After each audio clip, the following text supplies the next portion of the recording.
अस्सलाम वालेकुम नाज़रीन, मैं हूं जिले हैदर और आज का जो हमारा टॉपिक है आपने थंबनेल से अंदाजा लगाया होगा कि पाकिस्तान शदीद तूफान की जद में है। पाकिस्तान में शदीद तूफान आने वाला है, लेकिन ये तूफान जो है वो पानी का, बारिश का, समंदर का नहीं है। ये है तूफान महंगाई का। बिलाखिर पाकिस्तान में इलेक्शन हो गए। हमारी डिबेट इस पे नहीं है कि इलेक्शन किस तरह हुए, ना हमारा टॉपिक फॉर्म 45 और 47 है, ना हमारा टॉपिक पीटीआई, ना हमारा टॉपिक नवाज शरीफ। हमारा टॉपिक है वजीर आजम पाकिस्तान, चाहे वो जो भी बना। इस वक्त जो है वो शहबाज शरीफ पाकिस्तान के नए वजीर आजम बन चुके हैं। अब उनको जो तूफान फेस करना है, उन्होंने जो तूफान जो उनके पास आने वाला है, जो आईएमएफ की सूरत में है, वो तूफान क्या है, आईएमएफ ने क्या शर्तें रखी है। बीच में आपने सुना होगा कि बानी पीटीआई इमरान खान जो है उन्होंने एक खत लिखा आईएमएफ को, और खत में उन्होंने कुछ चीजें लिखी, लेकिन लोगों को वो बात पता नहीं कि क्या टॉपिक लिखा गया है उस खत में। टॉपिक कुछ यूं है कि उन्होंने कहा है कि जो भी इलेक्टेड गवर्नमेंट आती है उसको कर्जा देने से पहले, क्योंकि हमारा मुल्क डेफिनेटली कर्जे पे चलता है और अरसा दराज से कर्जे पे चला आ रहा है पाकिस्तान बनने से पहले से। जब पाकिस्तान बना उसके बाद से पाकिस्तान को कर्जा दिया जा रहा था और पाकिस्तान उसी कर्जे पे चल रहा था, चाहे वो एजुकेशन की मद में आपको कर्जा मिले, चाहे वो हेल्थ की मद में कर्जा मिले, चाहे वो किसी भी कुदरती आफत के बाद जो है वो कर्जा आपको मिल रहा है और आप उसको खा रहे हैं और उस पर अपना मुल्क चला रहे हैं, और अगले साल उसकी किस्त देने की के साथ साथ उसका जो इंटरेस्ट है यानी कि सूद। कहने को हमारा मुल्क इस्लामी मुल्क है, लेकिन हमारा मुल्क सूद पे चलता है और हम सूद पे हर चीज करते हैं। ये कर्जा भी आईएमएफ हमें सूद पे देता है। अब आईएमएफ ने एक नई शर्त लगाई है। आईएमएफ का कहना यह है कि जो पाकिस्तान में इनकम टैक्स है वो बहुत कम लोग देते हैं, सिर्फ बिजनेसमैन इनकम टैक्स देते हैं। जो छोटे तबके के लोग हैं, जो छोटा मोटा अपना कारोबार कर रहे हैं, वो टैक्स नहीं दे रहे। हमने इस पे रिसर्च करी और हमने इसके बारे में सोचा कि आखिर ये कर्जों का बोझ छोटे लोगों पे, गरीबों पे क्यों लगाया जा रहा है। तो हम इस नतीजे पे पहुंचे हैं कि जो आईएमएफ ने शर्त रखी है, अगर आप भी अपने गिरदोनवा पे नजर डालें तो जो लोग आपसे कनेक्टेड है, वाबस्ता हैं, जो कि अपने आप को बजाहिर ये बताते हैं कि उनकी आमदनी कम है, वो कम आमदनी वाले हैं, उनकी इनकम कहीं ज्यादा है। आप ठेले और पथारे वालों को देखें। ठेले और पथारे वाला जो है वो कोई टैक्स नहीं देता, वो बिजली भी कुंडे की इस्तेमाल करता है, जबकि आप अपने घर में बिजली का बिल देते हैं और वो बिल अगर ना दें तो 1 महीने के बाद आपकी बिजली काट दी जाती है। पथारे वाला जो है वो खांचे पे 500 या 1000 रुपए देता है और कुंडा ले लेता है। कमाई उसकी भी उतनी है, वो भी महीने के जो है वो 70,000 80,000 रुपए महीने के कमा रहा है।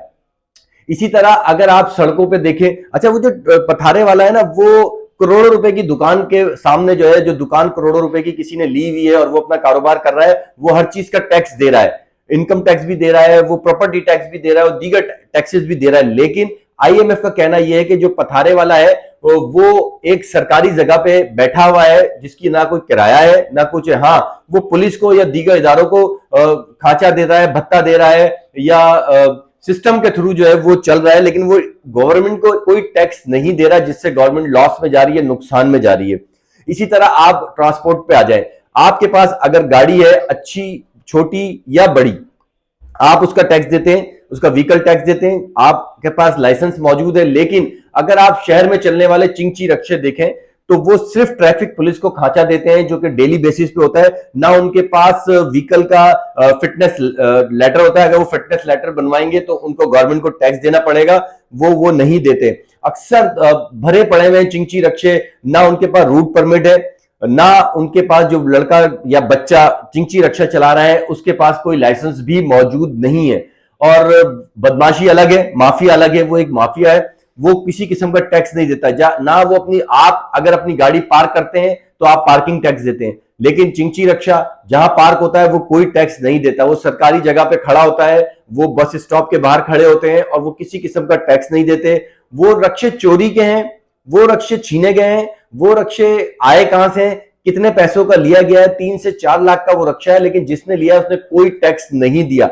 ना खरीदने वाले ने टैक्स दिया, ना चलाने वाले ने टैक्स दिया, ना वो जो लाइसेंस है उसके पास किसी किस्म का कोई टैक्स वो लोग नहीं देते। तो आईएमएफ ने उनकी निशानदेही की है कि ऐसे लोगों को पे टैक्स लगाया जाए ताकि वो गवर्नमेंट जो है वो चल सके। तो मियां शहबाज शरीफ जो कि वजीर आजम पाकिस्तान बने, उनको इस चीजों की तरफ देखना चाहिए, ना कि मजीद इन माफियाज को जो है वो प्रमोट किया जाए। मेरा व्लॉग शायद कुछ लोगों को पसंद ना आए, शायद कुछ लोग ये समझें कि मैं गरीबों को हिट कर रहा हूं, गरीबों को मैं पॉइंट आउट कर रहा हूं, लेकिन ऐसा नहीं है। आप अपने घर की आमदनी देखें, जो आप कमा रहे हैं, आपके भाई बीवी या बहन या जो भी जॉब करने जा रहे हैं उनकी आमदनी देख लें, और आपके घर में जो मेड काम कर रही है, आपके घर के बाहर जो ठेले पथारे वाला है उसके घर की आमदनी देख लें, तो यकीनन आपसे कई ज्यादा गुना डबल उसकी आमदनी होगी। उसके पास तमाम सहूलियात मैसर होंगी, तमाम फैसिलिटीज मैसर होंगी उसके पास, लेकिन वो सरकार को कोई टैक्स नहीं देता।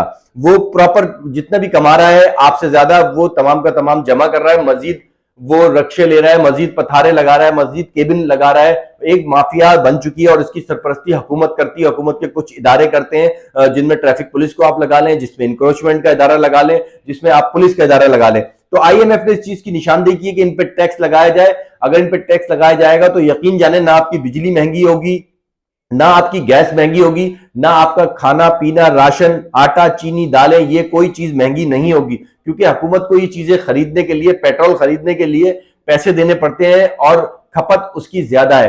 पाकिस्तान जितना पेट्रोल पीएसओ या दीगर जो प्रॉपर इदारे हैं वो पेट्रोल आपको सेल आउट करते हैं, खपत इससे कहीं ज्यादा है। इसीलिए जो ईरान से स्मगलिंग होती है डीजल की या पेट्रोल की, वो मिक्स करके बेचा जाता है, तो आपकी जरूरत पूरी होती है। उसकी वजह यही है कि जो लोग गाड़ी रखने के अहल नहीं है, जो लोग बाइक रखने के अहल नहीं है, जो लोग बड़ी बड़ी गाड़ियां रखने के अहल नहीं है, वो गाड़ियां खरीद लेते हैं और उनको पेट्रोल डालना पड़ता है और खपत हमारे पास कम है। तो जब ये टैक्स लगेगा तो टैक्स के बाद आप देखिएगा कि इनकम टैक्स देना सरकार को, ये एक अलग बात है कि सरकार के दीगर इदारे जो हैं उनमें भी टैक्स चोरी की जाती है, बहुत सारी चीजें चोरी की जाती है, लेकिन कभी ना कभी इस चीज को आपको रोकना पड़ेगा। तो आईएमएफ का जो तूफान आने वाला है, जो इमरान खान ने जो खत लिखा है, उस खत की बिना पे मजीद शर्तें हो गई हैं। पेट्रोल महंगा होने वाला है, पेट्रोल 300 350 के करीब जो है वो पेट्रोल जाके रुकेगा। इसी तरह डॉलर जो है वो रमजान के दौरान, यानी कि 15 से 20 रोजे के दौरान जो है वो डॉलर आपको 300 से अबव चला जाएगा। अभी 280 के करीब डॉलर है, ये बढ़ जाएगा। दालें, पेट्रोल, ये सारी चीजें महंगी होने वाली है। जो बजट, जो आपका मंथली राशन घर का अगर 12 से 20,000 रुपए के दरमियान आता था, डिपेंड्स आपके जो फैमिली मेंबर्स हैं उस पर, तो अब ये इसमें 1.5 गुना इजाफा होने वाला है। तो ये तूफान वजीर आजम पाकिस्तान किस तरह संभालेंगे, दीगर जो सूबाई हुकूमतें हैं वो किस तरह संभालेंगी, इस तूफान को फेस करना बहुत मुश्किल होगा, हुकूमत चलाना बहुत मुश्किल होगा। इसीलिए पेशेंगोई की जा रही है कि ये जो हुकूमत बनी है, जिस तरह भी बनी है, ये हुकूमत जो है वो 8 महीने से ज्यादा नहीं चल सकती है। कुछ लोगों का कहना ये है कि ये 1 साल के बाद चलेगी और दोबारा इलेक्शन की तरफ जाएंगे। इसके साथ ही हमें इजाजत दीजिएगा। ये इसमें कमेंट जरूर कीजिएगा कि इन लोगों को टैक्स देना चाहिए या नहीं देना चाहिए, और जो लोग भी टैक्स चोर हैं, चाहे वो बिलीनियर हैं, फैक्ट्री ओनर है, मिल ओनर है, उनको भी टैक्स प्रॉपर देना चाहिए। वो भी टैक्स की चोरी ना करें, ना कि छोटी आमदनी वाले टैक्स की चोरी करें। इसके साथ ही मुझे इजाजत दें। अल्लाह हाफिज।